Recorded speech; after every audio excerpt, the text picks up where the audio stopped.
Gênesis 43. Quando a fome ficou muito forte naquela região, a família de Jacó acabou todo o alimento que tinha trazido do Egito. Então Jacó disse aos filhos que voltassem lá para comprar mais comida. Mas Judá respondeu que o governador do Egito havia falado muito sério com eles. Ele só deixaria que voltassem a falar com ele se levassem o irmão mais novo junto. Judá explicou: se você deixar que Benjamim vá conosco, nós vamos. Mas se ele não for, não adianta irmos, porque aquele homem não vai nos receber. Jacó ficou triste e perguntou por que eles tinham contado ao governador que tinham outro irmão. Eles responderam que o homem havia feito perguntas sobre a família, perguntado sobre o pai e se tinham mais irmãos, e eles apenas responderam o que ele perguntou. Eles não tinham como imaginar que ele mandaria levar Benjamim. Então Judá insistiu: deixe o menino ir comigo, eu prometo cuidar dele. A responsabilidade é minha. Se eu não o trouxer de volta para você, pode me culpar para sempre. Ele ainda disse que, se não tivessem perdido tanto tempo discutindo, já teriam ido e voltado 2 vezes. Jacó finalmente concordou. Ele pediu para levarem alguns produtos preciosos como presente para o governador. Também mandou que levassem dinheiro em dobro, incluindo o dinheiro que havia aparecido de volta nos sacos da viagem anterior. Talvez tivesse sido um engano. E pediu que levassem Benjamim. Por fim, Jacó orou para que Deus tivesse misericórdia deles diante do governador e trouxesse Benjamim e Simeão de volta. E se eu perder meus filhos, então que seja assim, disse ele com dor no coração. Os irmãos pegaram os presentes, o dinheiro e Benjamim, e desceram ao Egito. Quando chegaram lá, foram levados para a casa de José. José, ao ver Benjamim com eles, mandou que preparassem uma refeição especial ao meio-dia, pois ele queria que os irmãos comessem com ele. Mas os irmãos ficaram com medo. Pensaram que estavam sendo levados para a casa do governador por causa do dinheiro que na outra viagem voltou nos sacos. Eles achavam que seriam acusados, presos e transformados em escravos. Então explicaram tudo ao oficial responsável pela casa de José, que tinham comprado comida, que não sabiam como o dinheiro tinha voltado, que tinham trazido tudo de volta e também mais dinheiro para comprar mais mantimento. O oficial respondeu: fiquem em paz, não tenham medo. Foi o Deus de vocês e o Deus do seu pai que colocou um tesouro nos sacos. Seu dinheiro chegou até mim. E depois, ele trouxe Simeão de volta para eles. Os irmãos foram levados para dentro da casa, receberam água para lavar os pés e comida para os jumentos, e prepararam o presente para entregar a José quando ele chegasse. Quando José entrou, eles entregaram o presente e se curvaram diante dele. José perguntou como estava o pai deles e se ele ainda estava vivo. Eles disseram que sim. Então José olhou para Benjamim, seu irmão mais novo, e disse: que Deus seja bom com você, meu filho. Mas José ficou tão emocionado ao ver Benjamim que precisou sair correndo para chorar em outro quarto. Depois ele lavou o rosto, voltou e mandou servir a comida. Eles comeram separados.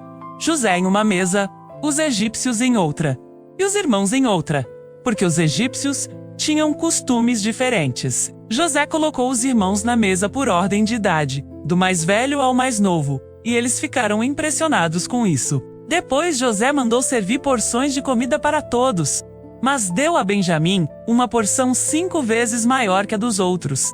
Eles comeram e beberam juntos, felizes. Essa história mostra como Deus trabalha, mesmo quando tudo parece confuso, assustador ou injusto. Os irmãos de José estavam com medo, mas Deus já estava preparando um reencontro, cheio de cura e restauração. Às vezes, na nossa vida, também enfrentamos momentos de incerteza, falta e insegurança. Às vezes achamos que tudo vai dar errado, mas Deus cuida de tudo. Mesmo quando não entendemos os caminhos, Ele usa situações difíceis para nos aproximar dele, restaurar relações, abrir portas e nos mostrar que nunca estamos sozinhos. Assim como Benjamim recebeu uma porção maior, Deus também tem cuidado especial para cada um de nós, no tempo certo e do jeito certo. Gênesis 44. José deu uma ordem ao responsável pela sua casa: encher os sacos dos seus irmãos com o máximo de alimento possível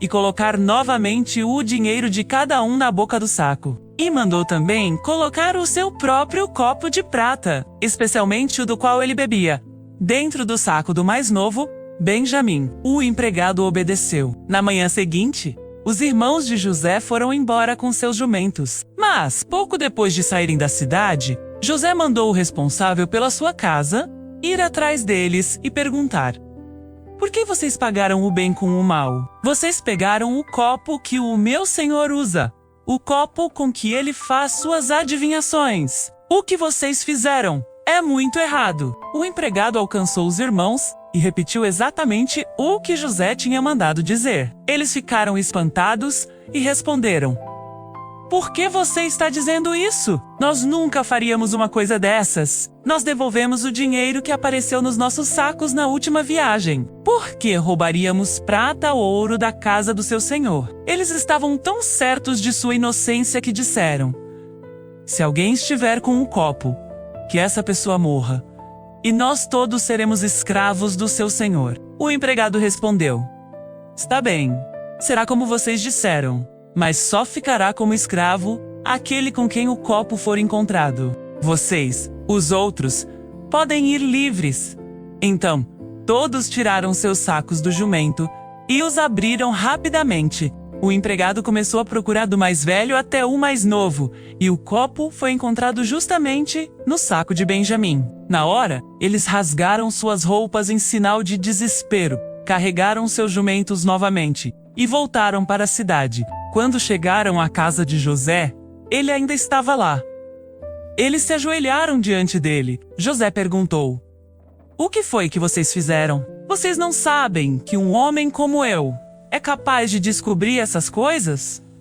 Então Judá respondeu: o que podemos dizer? Como vamos explicar isso? Deus trouxe à luz algo sobre nós.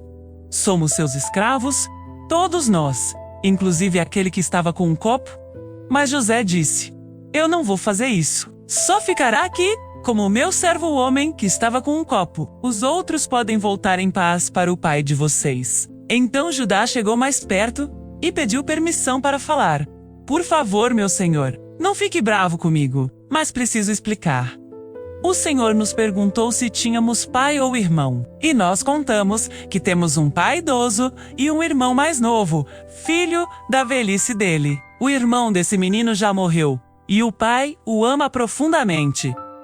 O senhor pediu que trouxéssemos esse menino até aqui, mas explicamos que ele não podia sair de perto do pai, porque isso faria nosso pai morrer. Mesmo assim, o senhor disse que, se não trouxéssemos o irmão mais novo, nunca mais poderíamos vê-lo. Quando voltamos para casa e contamos isso ao nosso pai, ele pediu que voltássemos ao Egito para comprar comida, mas dissemos que não poderíamos ir sem o nosso irmão mais novo. Então nosso pai nos contou que a esposa dele tinha lhe dado 2 filhos, que um desapareceu e nunca mais foi visto, e que se perdesse o mais novo também, morreria de tristeza. Meu senhor, a vida do meu pai está completamente ligada à vida desse menino. Se voltarmos sem ele, nosso pai não vai aguentar. Ele vai morrer. E nós faremos nosso pai ir para a sepultura com tristeza. Eu garanti ao meu pai que cuidaria do menino, e que, se não o trouxesse de volta, carregaria essa culpa para sempre. Por isso, meu senhor, peço, deixe-me ficar no lugar do menino como seu escravo, e deixe o menino voltar com meus irmãos. Como posso voltar para meu pai sem ele? Eu não poderia ver a dor que isso causaria ao meu pai. Esse capítulo fala sobre responsabilidade, amor e sacrifício. Judá estava disposto a abrir mão da própria liberdade para proteger seu irmão e evitar o sofrimento do pai. Hoje, isso nos lembra que o verdadeiro amor vai além das palavras. Ele exige cuidado, coragem e escolhas difíceis. Às vezes, defender quem amamos significa assumir riscos, pedir perdão, admitir erros ou carregar um peso que não é só nosso. Deus valoriza esse tipo de coração. Um coração que protege, que se importa e que coloca a vida do outro acima do próprio orgulho. Que Ele nos dê esse mesmo espírito de responsabilidade e entrega no dia a dia.